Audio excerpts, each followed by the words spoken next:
معزز ناظرین و سامعین، السلام علیکم ورحمۃ اللہ وبرکاتہ۔ میں اگلی آیت کریمہ کا جو لفظی مطلب اور اس کا ترجمہ اور مختصر الفاظ میں تفسیر بیان کرنے جا رہا ہوں۔ الذین یؤمنون بالغیب ویقیمون الصلاۃ مما رزقناہم ینفقون، جو غیب پر ایمان لاتے ہیں اور نماز قائم کرتے ہیں، اس سے جو ہم نے ان کو دیا اس میں خرچ کرتے ہیں۔ اب یہاں پر یومنون کا لفظ ہے، ایمان امن سے ہے، اور امن کا استعمال دو طرح پر ہے۔ معتدی جیسے امن تو جس کے معنی ہے کہ میں نے اس کے لیے امن کر دیا، اس لحاظ سے اللہ تعالیٰ کا نام المومن ہے، یعنی امن عطا کرنے والا۔ اپنے بندوں کو ایمان کا دوسرا مفہوم، اس کا دوسرا استعمال غیر متعدی ہے، جب امن کے معنی ہوں گے وہ امن والا ہو گیا۔ اصطلاح میں اس کا استعمال بعض اوقات صرف اقرار لسانی پر ہوتا ہے، یعنی زبان سے اقرار کرنے کہ محمد صلی اللہ علیہ وسلم پر ایمان لایا، جیسے ان الذین آمنوا والذین ہادوا، یا جیسے یا الذین آمنوا آمنوا باللہ ورسولہ، سورہ نساء۔ اور بعض وقت اس سے مراد ہوتی ہے اپنے آپ کو تصدیق کے طور پر حق کا بکری فرمانبردار کر دینا، اور اس کے لیے تین باتوں کا جمع ہونا ضروری ہے: زبان سے اقرار کرنا، دل سے حق ماننا، اور اس کے مطابق اعضاء سے کام کرنا۔ والذین آمنوا باللہ ورسولہ اولئک هم الصدیقون والشہداء، الحدید۔ پھر اس کا اطلاق اعتقاد اور سچے قول اور عمل صالح ہر ایک پر بھی ہو جاتا ہے۔ ایمان کے معنی حدیث سے روشنی، ایمان کے معنی پر حدیث سے روشنی۔ حدیث نبی سے ایمان کے اس معنی پر شہادت ملتی ہے کہ بعض جگہ ایمان میں صرف اعتقاد کا ذکر کیا، اور بعض جگہ صرف اعمال صالحہ کا ذکر، اور بعض جگہ دونوں کو ملا کر۔ اول تو ظاہر ہے کہ دوسرے کی مثال ہے، کہیں فرمایا کہ حیا ایمان سے ہے، کہیں فرمایا کہ ایمان کی 60 سے اوپر شاخیں ہیں۔ اس طرح دوسرے اعمال کو ایمان میں داخل کیا۔ حقیقت یہ ہے کہ زبان سے اقرار ایمان کا بیج ہے، لیکن اس کی نشو و نما، اس کی تکمیل بغیر عمل صالح کے نہیں ہوتی۔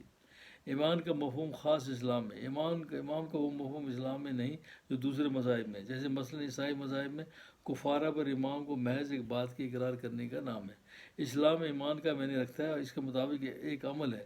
اللہ پر ایمان یہ ہے کہ انسان اپنے آپ کو اخلاق اللہ کے رنگ میں رنگین کرے، اس کی محبت اور معرفت کے حاصل کرنے کے لیے زندگی کے اصل غرض سمجھے۔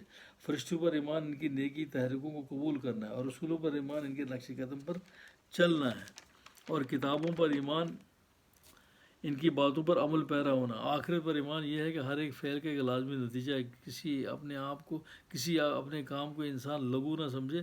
اللہ حاضل قیاس الغیب مقیم الصلاۃ مما رزقناہم۔ اب یہاں فرمایا الذین یؤمنون بالغیب ہے، اب یہاں پر غیب کی بات آ گئی۔ غیب مصدر ہے، جو چیز انسان کی آنکھ سے چھپ جائے اس پر غاب کا لفظ بولا جاتا ہے۔ ایسے ہی چیزیں جو اس ظاہری آنکھ سے مخفی ہے، غیب اور غائب کی چیزوں کو محض لوگوں کے لحاظ سے کہیں گے۔ اللہ تعالیٰ عالم الغیب و شہادات، یعنی ان چیزوں کو جاننے والا جن کو انسان نہیں دیکھتا ہے، نہ ان کو بھی جنہیں وہ دیکھتا ہے۔ اور یہاں الغیب سے مراد وہ امور ہیں جو اس کے ماتحت نہیں آتے، اور ہدایت عقلی ان کی مقتضی نہیں، ان کا علم انبیاء علیہ السلام کے خبر دینے سے ہوتا ہے۔ مفسرین میں سے کسی نے الغیب سے مراد یہاں قرآن کو لیا، اور حالانکہ اس کا ذکر علیحدہ وما انزلنا الیک میں موجود ہے، اور بعض نے اللہ اور فرشتوں اور رسولوں پر ایمان، اور بعض نے اللہ تعالیٰ۔ اس لحاظ سے اللہ تعالیٰ کی ذات غیب در غیب، نہا در نہا، یہی درست معلوم ہوتا ہے کہ ہاں ملائکہ بھی اس میں شامل ہو سکتے ہیں۔ ایمان بالغیب کی حقیقت، ابتدا میں بجائے اللہ پر ایمان کے الغیب کا لفظ کیوں اختیار فرمایا؟ ایک یہ بتانے کو کہ اس کی صفات پر آگئی انبیاء علیہ السلام کے ذریعے سے ہی ہوتی ہے۔ دوسرا، تمام ترقیات کا مدار ایمان بالغیب ہے۔ ہر ایک علم میں کچھ باتیں مان کر انسان چلتا ہے، نتائج ان کی صحت کی تصدیق کر دیتے ہیں۔ کوئی شخص اللہ تعالیٰ کی معرفت پہلے دن حاصل نہیں کر سکتا، کیونکہ وہ ذات نہا در نہا ہے۔ ہاں، اسی الغیب پر ایمان لا کر جب انسان تمام قدم آگے بڑھاتا ہے تو آخرکار اللہ تعالیٰ کی معرفت کا عمل بھی حاصل کر لیتا ہے، بلکہ اس سے ہم کلام بھی ہو جاتا ہے۔ گویا یوں کہنا چاہیے کہ غیب سے شروع کر کے قرآن مشاہدے تک پہنچا دیتا ہے۔ فلاح یا دینی یا دنیائی کامیابی کے لیے جو 5 اصول اسلام نے یہاں ابتدائی صورت میں قرار دیے، ان میں سے پہلا ایمان بالغیب اور ایمان باللہ ہے۔ آگے فرمایا وَيُقِيمُونَ الصَّلَاةَ مِمَّا رَزَقْنَاهُمْ يُنْفِقُونَ۔ اب صلاۃ کا ذکر آیا۔ یقیمون الصلاۃ، اقامہ سے وہ قوم ہے، اقامہ مادہ قوم ہے، اقام الامر کے معنی ہے کام کو درست حالت میں رکھو۔ صلاۃ کا اقامت کا مفہوم، قرآن کریم میں جہاں مدح یا تحریض کے مقام پر صلاۃ کا ذکر آیا ہے، وہاں اقام یا اس کے مشتقات کو استعمال کیا، جیسے اقیم الصلاۃ، یقیمون الصلاۃ، مقیمین الصلاۃ، اور صلاۃ کے ساتھ اقامت کو خاص کیا ہے۔ متنبع کرنے کے مقصود اس حقوق اور شرائط کا پورا کرنا ہے، نہ صرف ظاہری صورت کا ادا کرنا۔ اس لیے یہ روایت ہے کہ مصلی یعنی نماز پڑھنے والے بہت ہیں، اس کو قائم کرنے والے بہت کم ہیں۔ اقیم الصلاۃ مطلب قائم کرنا، نماز کو قائم کرنا ضروری ہے۔ طہارت جسمانی جیسے وضو، غسل وغیرہ۔ سورہ مائدہ، اوقات مقررہ پر ادا کریں۔ ان الصلاۃ کانت علی المؤمنین کتاب موقوتا۔ اللہ تعالیٰ فرماتا ہے کہ نماز کو اپنے وقت پہ قائم کرو یا اس کو پڑھو۔ نماز پر دوام یعنی سب نمازوں کو ادا کرنا، یہ نہیں کہ ایک پڑھی دوسری چھوڑ دی۔ اللہ صلاۃ میں یہ قائم، یقیم الصلاۃ، یقیم الصلاۃ کا میں مفہوم آپ کو بتا رہا ہوں۔ الذین هم یراؤون، جیسے سورہ معون میں آتا ہے، نماز کی ادائیگی میں طبیعت میں کسل نہ ہو۔ منافقوں کے ذکر میں لا یاتون الصلاۃ الا وہم کسالى، سورہ توبہ۔ رسول اللہ علیہ وسلم کی نسبت احادیث میں ہے کہ آپ نماز میں راحت محسوس کرتے تھے، یا جماعت ہو یا برکور مر راکعین۔ نماز میں خضوع اور خشوع، هو الذین هم فی الصلاۃ خاشعون، بدیوں اور ناشاستہ امور سے رک جائیں۔ ان الصلاۃ تنہی عن الفحشاء والمنکر، کہ نماز جو ہے بے حیائی سے بچاتی ہے۔ الصلاۃ، صلاح آگ کے جلانے پر بولا جاتا ہے، آگ میں داخل ہونے پر۔ یصلی نار الکبرى یصلون سعیرا، صلاۃ کے اصل میں نے دعا اور برکت دینا ہے۔ چنانچہ اصلیت آیا ہے کہ میں نے دعوت اللہ آتے ہیں، یعنی میں نے اس کے لیے دعا کی، اور شاعر کہتا ہے کہ وصلوا علیہ ونہا ورتسم، ان کے مقصیزہ پر دعا اور التجا کرتا رہا۔ قرآن شریف میں ہے کہ وصلوا علیہ، کہ میں نے دعوت اللہ آتے، میں نے اس کے لیے دعا کی۔ ان الصلاۃ سکن لہم، سورہ توبہ۔ ان اللہ و ملائکتہ یصلون علی نبینا، سورہ احزاب۔ اولئک علیہم صلوات من ربہم، اور عبادت کی جگہ بھی صلوات کہا جاتا ہے۔ خدمت سواء وی صلوات، سورہ حج۔ نماز مخصوص بھی اس سے مراد ہے کہ جو نبی کریم صلی اللہ علیہ وسلم نے مسلمانوں کو سکھائی، وہ اقامت کے ساتھ صرف اسی حیت خاص مخصوص، یعنی اقام الصلاۃ سے مراد نماز پڑھنا ہی ہے۔ اب نماز کی تفصیلات۔ نماز کے مطلب قرآن شریف میں یہ تو فرمایا کہ نماز کتاب موقوت آتا ہے، یعنی کہ ان اوقات پر مقررہ پڑھی جائے، لیکن اس کی تفصیلات کتنی دفعہ دن میں پڑھنی ہے، کون کون سے وقت پر پڑھنی ہے، رکعات کو تعداد، ان کے ارکان کی ترتیب، اذکار کا ذکر قرآن شریف میں کسی ایک جگہ نہیں ہے۔ اشارت النص کے طور پر کوئی شخص کو نتیجہ نکالے تو اور بات ہے۔ ارکان اوقات میں اتحاد اسلامی۔ دوسری طرف ان تمام تفصیلات میں عالم اسلام میں حیرت انگیز اتحاد پایا جاتا ہے۔ سنی ہو، شیعی ہو، خوارج ہو، مقلد ہو، غیر مقلد ہو، پھر وہ فرقے جو ایک دوسرے کو ہمیشہ دشمن رہے ہیں، مشرق سے لے کر مغرب تک، ابتدا سے لے کر آج تک ایک ہی نماز پڑھتے چلے آئے ہیں اور پڑھ رہے ہیں۔ چین ہو یا افریقہ ہو، کہ جنگل و جزائر بحر ہند ہو یا روس کے دور مقامات ہو، جہاں چلے جاؤ ایک ہی اوقات، ایک ہی تعداد و رکعات، ایک ہی ترتیب پاؤ گے۔ جس طرح اللہ ایک، رسول قرآن ایک، قبلہ ایک، اس طرح نماز بھی ایک ہے۔ حضرت صلی اللہ علیہ وسلم کی نماز، یہ اتفاق کبھی پیدا نہ ہو سکتا تھا اگر یقیم الصلاۃ کی سب سے پہلے عامل حضرت محمد صلی اللہ علیہ وسلم نے یہ نماز نہ پڑھی ہوتی۔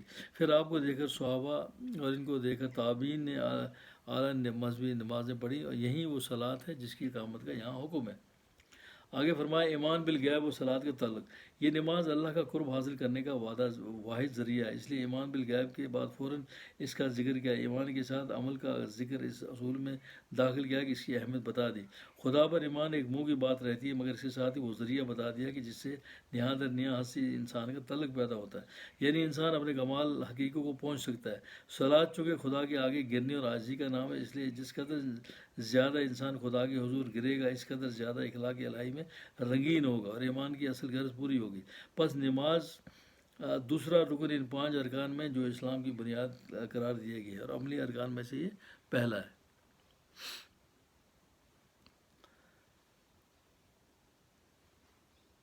آگے فرمایا وَمِمَّا رَزَقْنَاهُمْ يُنْفِقُونَ، رزق کرنا ہم، رزق کا لفظ کبھی عطائے جاریہ پر استعمال ہوتا ہے، دینی ہو یا آخرت کے متعلق، کبھی حصہ یا نصیب پر، کبھی غذا پر۔ اس لیے یہاں مما رزقناہم نہ صرف مال و داخل ہے بلکہ جا اور علم بھی ہے، بلکہ جو کچھ بھی قوائے انسانی کو دیے گئے یہ سب میں شامل ہے۔ ينفقون، انفاق نفق سے ہے جس کے میں نے ایک چیز کو گزر گئی۔ نفق سروں کو بھی کہتے ہیں کیونکہ زمین کے اندر چلی جاتی ہے۔ اس سے نفاق سے جس کے میں نے ہے ایک ہی راستے پہ دین پر داخل ہونا، دوسرا نکل جانا۔ انفاق جب لازم ہو تو اس کے میں نے مال جاتے رہنے کے ہوتا ہے، جیسے از اللہ مسکتم خیشاتا لا نفاق بنی اسرائیل، جہاں انفاق کے معنی فنا ہے اور متعدی ہو تو خرچ کرنا معنی ہوتے ہیں۔ انفاق فی سبیل اللہ کا مفہوم، یہ تیسرا اصول ہے جو عملی رنگ میں دوسرا جس کو اختیار کیے بغیر فلاح حاصل نہیں ہو سکتی، اور محاصل اس کا یہ ہے کہ اپنے تمام طاقتوں اور مال کو اور علم کو خدا کی راہ میں یعنی مخلوق کی بھلائی کے لیے لگا دے۔ زکوٰۃ کی ادائیگی محض اس کا ایک حصہ ہے۔ نماز کے بعد اس کا ذکر ترتیب طبی کے مطابق ہے، اس لیے کہ مخلوق کی خیر خواہی صحیح رنگ میں وہی انسان کر سکتا ہے جس کا تعلق خالق سے پیدا ہوتا ہے۔ خالق سے تعلق پیدا ہونے کا ذریعہ نماز ہے، بس جب نماز سے مرتبہ حاصل ہوا کہ انسان خدا سے تعلق پیدا کر کے اخلاق الہی کے رنگ میں رنگین ہو، اور صفات الہی میں سب سے پہلی صفت ربوبیت ہے، تو انسان کے لیے مخلوق کی خدمت ضروری ٹھہرائی گئی، کیونکہ اگر بذریعہ نماز خدا سے تعلق پیدا کر کے مخلوق کی خدمت کا شوق پیدا نہیں ہوا تو نماز کی اصل غرض مفقود ہو گئی۔ صلاۃ اور زکوٰۃ کے اکٹھے ذکر میں حکمت، یہی وجہ ہے کہ قرآن شریف میں ہمیشہ اقامت الصلاۃ کے بعد زکوٰۃ کا یا خدمت مخلوق کا ذکر آتا ہے۔ یہی وجہ ہے کہ جہاں نماز کی حقیقت سے بے خبری کا ذکر ہے، وہاں بتایا کہ وہ لوگ جو نماز نہ صرف دکھاوے کے لیے پڑھتے ہیں، وہ لوگ ہیں۔ بے خبری کا ذکر ہے، وہاں بتایا کہ یہ وہ لوگ ہیں جو نماز دکھاوے کے لیے پڑھتے ہیں، کیونکہ مخلوق خدا کی خدمت کے چھوٹے چھوٹے کام بھی نہیں کرتے۔ الذین ہم یراؤن یمنعون الماعون، سورہ ماعون نے بتایا کہ وہ جو دھکے دیتے ہیں، جو یتیموں کو دھکے دیتے ہیں، جیسے ایک ماعون سورہ آیت میں پڑھتے ہیں ہم، دھکے دیتے ہیں، ان کو اپنی صلاۃ کا بھی علم نہیں رہتا۔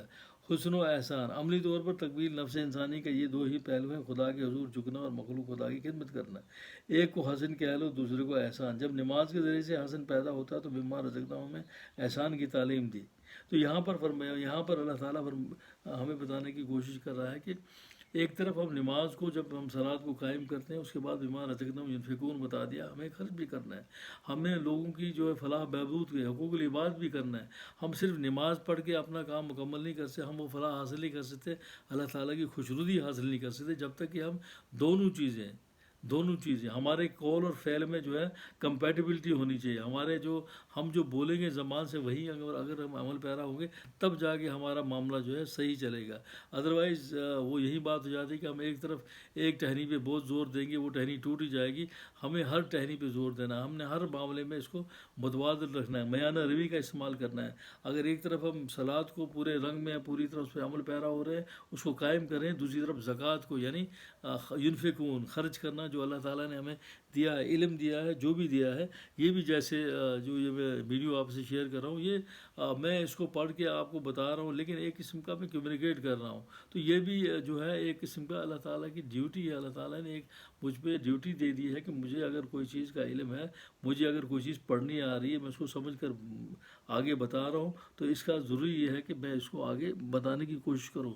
تو ہر ایک انسان پر یہ بات آتی ہے کہ وہ اپنی اچھی بات دوسرے کو کمیونیکیٹ کرے، اور وہیں جو ہے وہ مما رزقناہم ینفقون، مطلب ایک تو زکوٰۃ آ گئی، دوسرا ایون علم یا اچھی بات کسی کو کہہ دو، کہتے ہیں ایک اچھی بات اگر کسی کو کہہ دو وہ بھی صدقہ ہے، جو کہ بغیر خرچ کرنے کے آپ کر رہے ہو۔ یہاں میں بات ختم کرتا ہوں، اور والسلام۔